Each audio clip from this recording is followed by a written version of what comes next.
Hello everyone and welcome to a brand new video. Today we're here with part 22 of our F1 2021 MyTeam career mode here with the second round of season 2, where we're going to be racing at the Emilia-Romagna Grand Prix at Imola.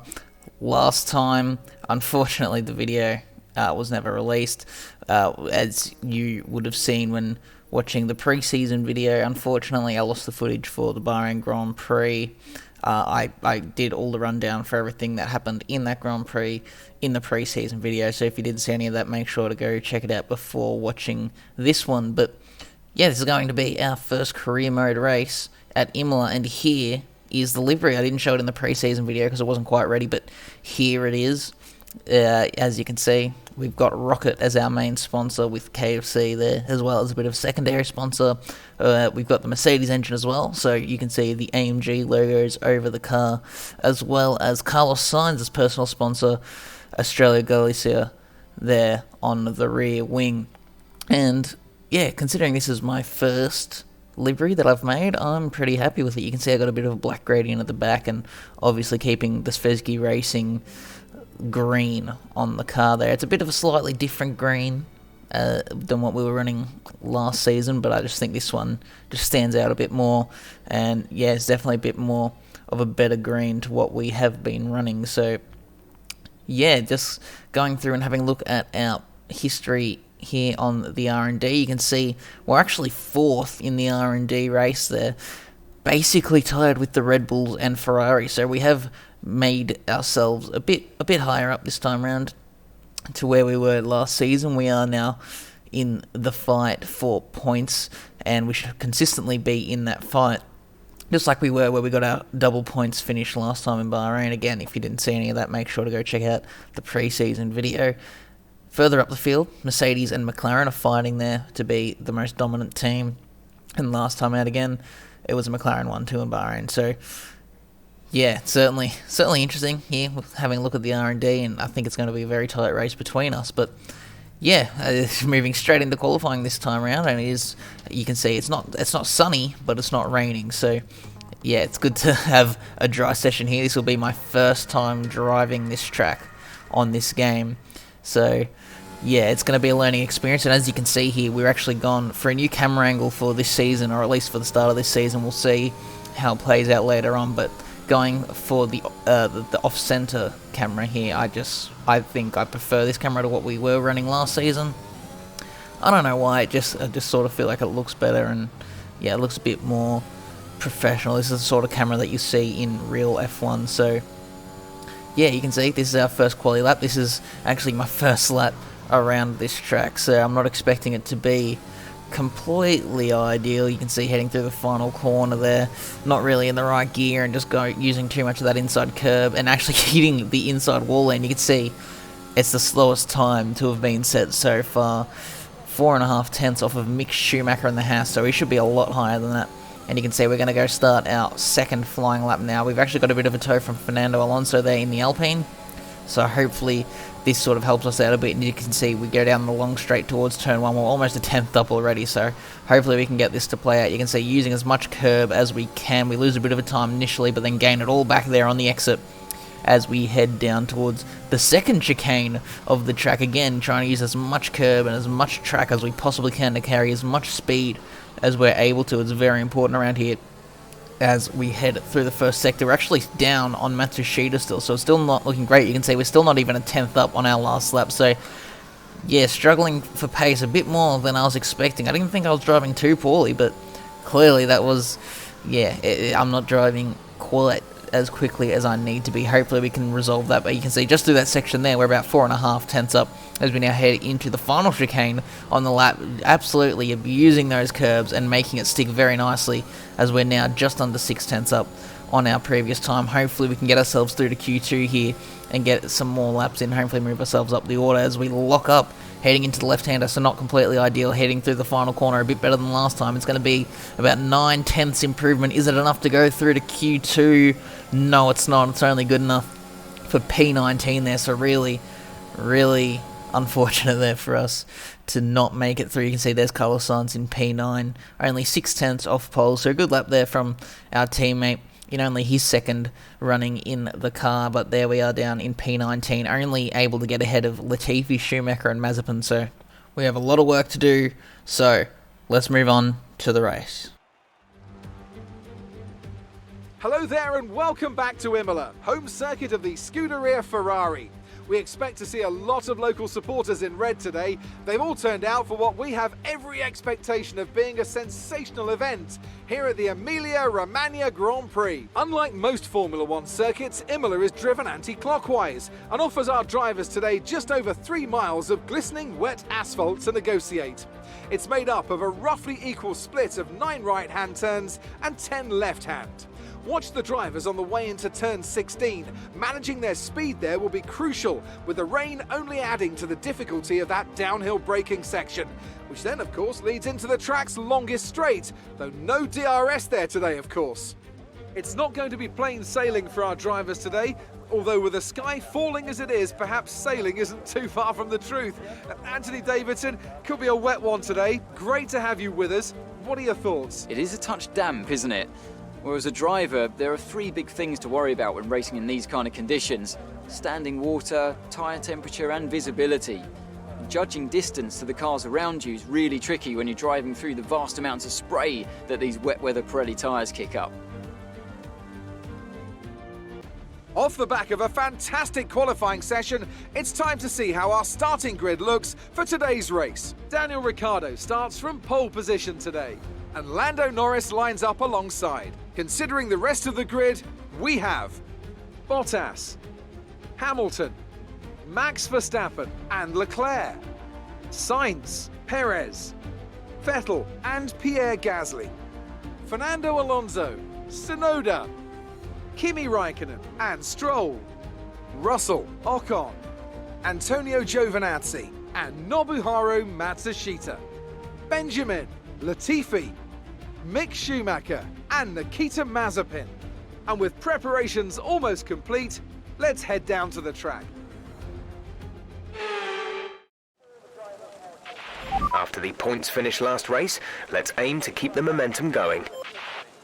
So, it is a completely wet Grand Prix here in Imola. Full wet conditions, as you can see here looking at the strategy. There is no plan on it letting up, so we're going to be doing the whole race distance on the wet tyre. So that completely eliminates any sort of pit stop strategy that we might be able to do with any undercuts or overcuts or anything. It's just going to be one straight race. So as the lights go up, we're going to have to try and make sure we get a good start here and get ahead of as many cars as we possibly can as the lights go out. It's a good getaway, as just like last season. However, getting fully on the power, you can see we just completely lose the car there, and we end up losing a couple of positions to Latifi and Schumacher, and we only have Mazepin behind us now as we head into turn 1. Look at the spray. We just cannot see where we are going as we just stick to the inside line here and try and avoid any and all contact, because you don't want any damage in the best of conditions, let alone when it is raining as heavy as this. You can see we've gotten ourselves back into 18th as we try and make a move on Mick Schumacher in the Hassie. We're going to go around the outside there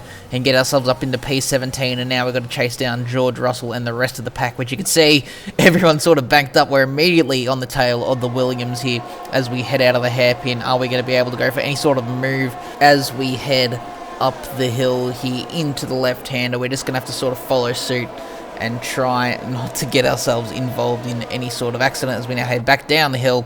You can see we're all just sort of single file at this point as we now get a pretty good run on Russell before we then get on the power way too early and get a bit of wheel spin, but then locking up the brakes again. So a bit of a back and forth situation going on here. We need to try and make up these places, as this time we do get a much better run than the Brit in the Williams there. We're going to dive to the inside of the right-hander here, but this will give us the outside for the now double left that we are going through, but we do just about squeeze around the outside there of George Russell and get ourselves up into 16th place as we head down the main straight and onto lap number 2, chasing the Italian here, Giovinazzi, at his home race as we head down the main straight towards turn 1. Are we going to be able to go for a dive into the chicane? Not quite. We're just going to sit back and wait. We've got plenty of time to make these moves happen, but we do want to try and make it as quick as possible to get as far forward as we can. So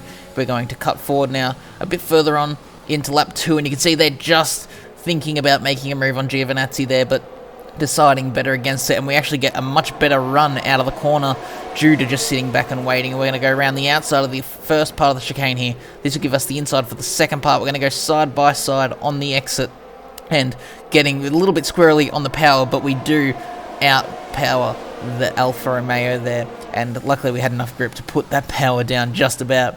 So we are now into P15 as Ricciardo and Norris setting consecutive fastest laps. Looking at the mini-map there at the bottom left, you can see they have both, once again, McLaren 1-2, have both taken off from the rest of the field here as we head on to lap 3, chasing down Lance Stroll in the Aston Martin. And actually, we are closing in a fair bit, so this time we may actually be able to go for a move into turn 1. You can see Stroll starts to go a bit defensive. He goes about mid-track, so we just back out there.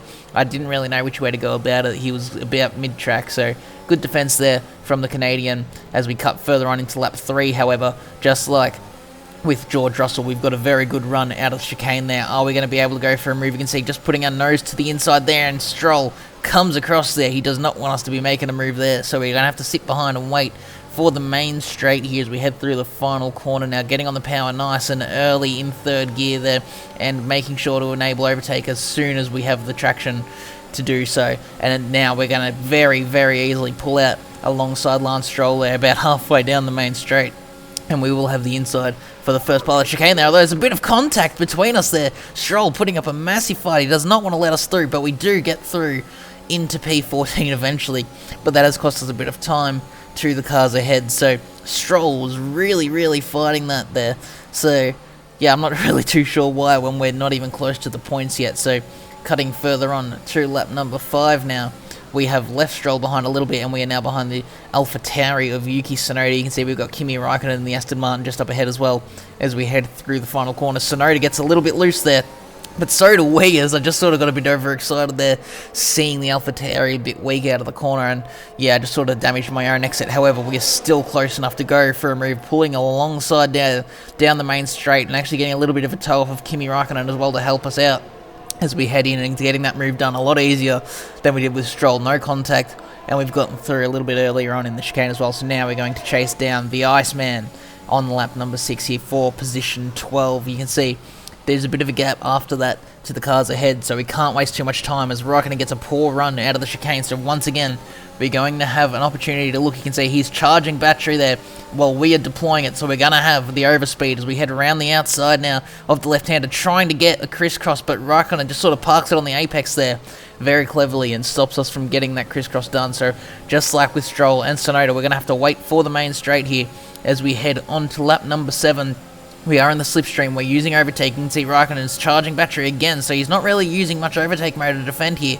However, we are struggling to get up alongside him as we go to the outside of the chicane this time, making sure to leave enough space. We do sweep around Kimi Raikkonen there for position 12, and now we have a 4.5 second gap to Fernando Alonso in P11, so that's going to take a fair bit of effort. Hopefully we have the pace to do it, although you can see there's a yellow flag, so we're going to have a look at what that is. It's Antonio Giovinazzi here, who he passed earlier on with some sort of engine issue, and you can see George Russell making contact there with Giovinazzi and spinning out, so that's a shame there for Russell.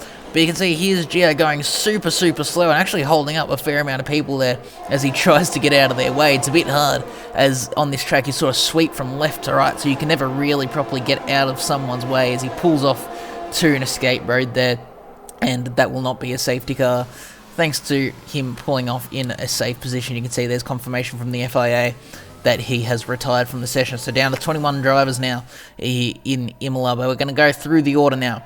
We've got Ricciardo leading his teammate Lando Norris, so McLaren 1-2, just like last time in Bahrain, and then Max Verstappen in the Red Bull is third ahead of the two Mercedes, or funnily enough, it's actually Bottas ahead of Lewis Hamilton.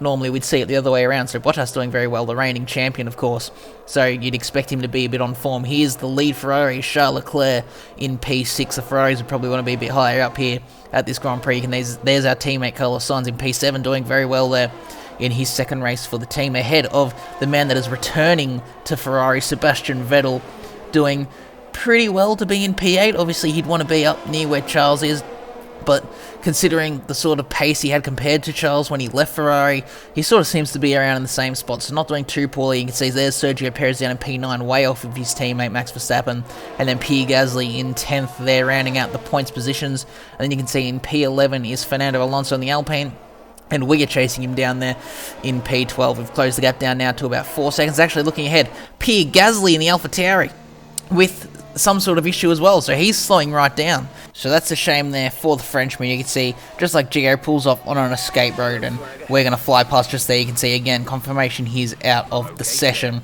So we are now in P11 and chasing down Fernando for a points position. So, yeah, just a small thing there, and now we are chasing for points instead of a P11. So you can see, gap's about 3.6 seconds to the Spaniard up ahead, and we've just set a personal best lap time as well. So hopefully we are able to close in. You can see on lap number 12, that is exactly what we have done here as we head back up the hill trying to get on the power. This is probably where I struggled the most on this lap. You can see really struggling to get the traction to close in on Alonso up ahead. However, this chicane is where I probably did the best on the whole track compared to the AI, as we close right in and get some good traction. And you can just hear Jeff maybe saying we've got a bit of underbody damage, which is a shame, but we're going to dive to the inside of Alonso there. The underbody damage meaning absolutely nothing to us as we move up into P10 ahead of Fernando Alonso in the Alpine, and putting the power down. And now if we want to move forward any more positions, we have to close in a 6.2 second gap to Sergio Perez in the Red Bull. That is going to be a very, very tough ask. You can see Vettel is just up ahead of him as well. So if we can close in on these guys, that'd be very good. Colour signs also in that battle, you can see in the minimap on the bottom left of the screen. And as we head through the first chicane, sort of pulling a little bit of a gap to Alonso behind, but if we make one mistake, he'll be absolutely ready to pounce and get this position back off of us as we skip towards the start of lap 15 there. We set a purple last sector.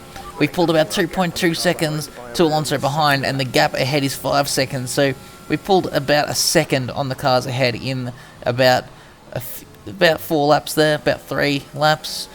So we're going to have to pick up the pace a little bit if we want to get into these positions. You can see we're almost halfway through the race now, lap 15 of 32. So yeah, going to have to really, really push as we head to the end of lap 21, start of lap 22. We're going to set another personal best lap time, but we've only closed in a 1/10 of a second since lap 15. So really struggling to close in on the guys ahead. You can see it's now about 4 seconds to Alonso behind, so we are opening that gap, but it's just the gap ahead that's you know, we're sort of equal pace with those guys. So but the looks of it, we're either going to have to real pick up the pace or hope for some sort of safety car or issue for the cars ahead if we want to make up any more positions. I'd really, really like to be getting more than 1 point this round, although it has been a pretty good comeback from P19 where we qualified.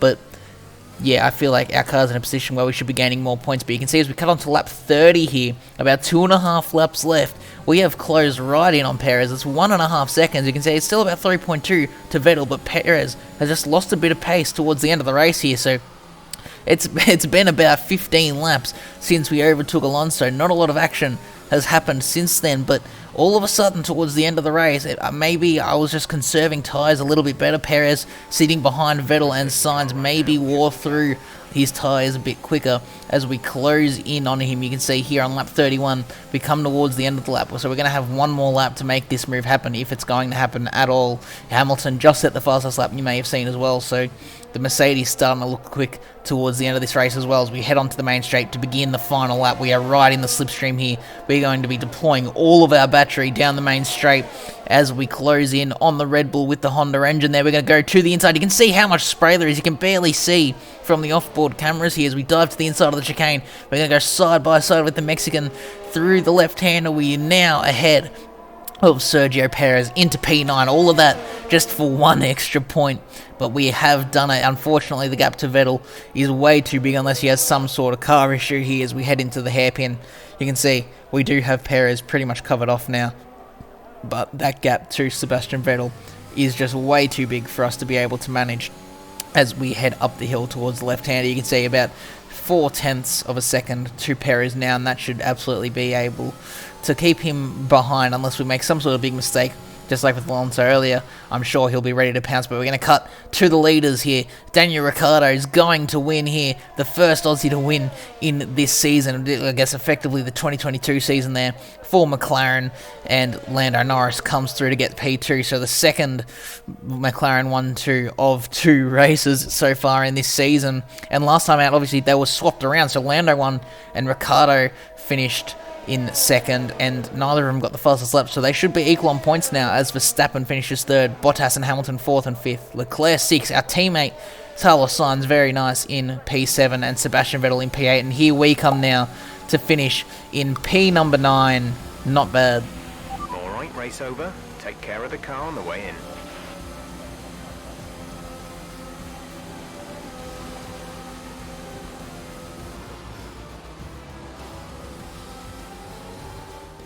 It's a performance that our Emilia-Romagna Grand Prix winners can be justifiably proud of, and I'm sure there'll be celebrations tonight.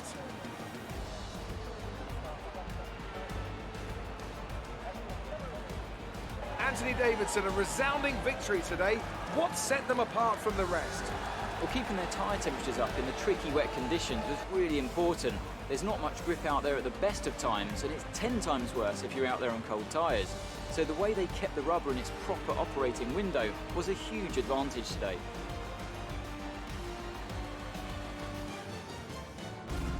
Our drivers are making their way out for the podium celebrations, and it's going to be McLaren picking up the winner's trophy. Congratulations to the entire team for that fantastic performance.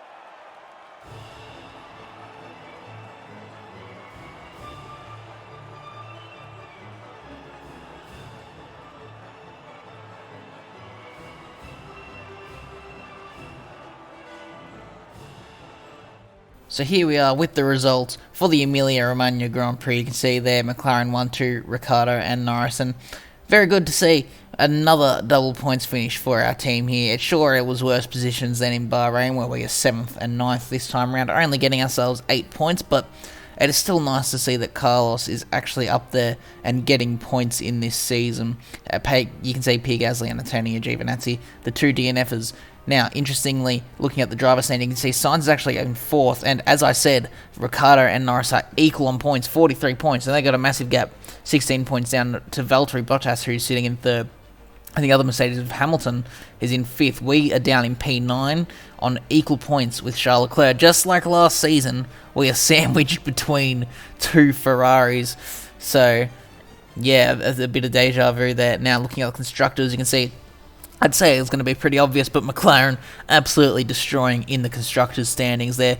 They've on 86 points compared to Mercedes 44 points, and they have a 42-point lead over Mercedes, so they are almost leading Mercedes by the amount of points that Mercedes have themselves, while we are struggling a little bit behind them in 3rd, just ahead of the Red Bulls though, so good to see we're leading the cars that we have around a similar pace to. Now, at the start of the season, I picked Ricciardo as my rival, and I'd say that's pretty safe to say that was a big mistake there, as he's going to absolutely destroy me in the standing. You can see Team Acclaim there, we are level 18, and Driver Acclaim, we are level 13, and Sainz is level 14, so yeah, slowly moving along in that department. You can see just under $1 million in sponsor money there, completing all of our sponsor objectives, and there is 20k worth of damage there for ourselves with that little bit of underbody damage, and a total of 8.1 mil in the bank. Now we have to remember Carlos Sainz's contract will be needing to be renewed about halfway through the season, so around round 8 somewhere. And yeah, we've got to make sure we save enough money for that, but for now we should be alright to spend a little bit here and there on upgrading some stuff. So yeah, just got to remember to keep an eye on that. So here we are now in the admin area, going to have a look at what sort of things we should do. We're going to do a funded team event there, that'll get 15% morale on all things, and we're also going to do sponsor advertisement there to help bring in a bit more cash, and finally some weight training there for Sainz to increase his pace a little bit. So yeah, this season it's definitely worth doing that teammate stuff to help improve Sainz's speed compared to last season when we had the F2 teammates. And you can see there, we're going to spend 5 mil upgrading the fabrication of the chassis department there, so we're allowed to build more parts at a time and help upgrade our car and hopefully catch in the Mercedes and the McLarens, because at the moment they're in a league of their own in this season. Now, having a look at some upgrades, we've got 1.8k of resource points, and we're actually going to rush this aero upgrade there with the rear downforce to hopefully get it in before the Portuguese Grand Prix. And we've got 500 points left now. Just scrolling through to see if there's anything worth my time, but I don't really think anything there was worth upgrading. Now, we're going to move through the calendar, and hopefully everything comes through nicely. You can see we got an ECU upgrade there, so that's good. And we also got the Halo upgrade to help with the rear downforce. And we now have a durability department that we have a bit of an issue there. And I don't even really read what's happening anymore. It's just sort of more, we're either going to get 750 resource points or we're going to get some team acclaim. And I decided to go with the resource points there, as that's a bit more important right now to help get some upgrades on the car. So we are back to 1.6k of resource points. So once again, having a look through the R&D screen to see what we can upgrade, and I'm thinking we need to focus on the aero department a bit this season. So we're going to go for some drag reduction there on the barge boards, so that'll help us be a bit quicker down the straight and just reduce a bit of drag generally, as the upgrade would suggest, I suppose. But going through the engine here, just having a look, and not really any points. So we're going to have 4.1 mil in the bank, as well as 900 resource points, sort of on standby, for after the Portuguese Grand Prix here, which will be the next race in the next episode. So if you guys did enjoy, make sure to leave a like and subscribe to see more content like it, and I will see you all in the next video. Goodbye.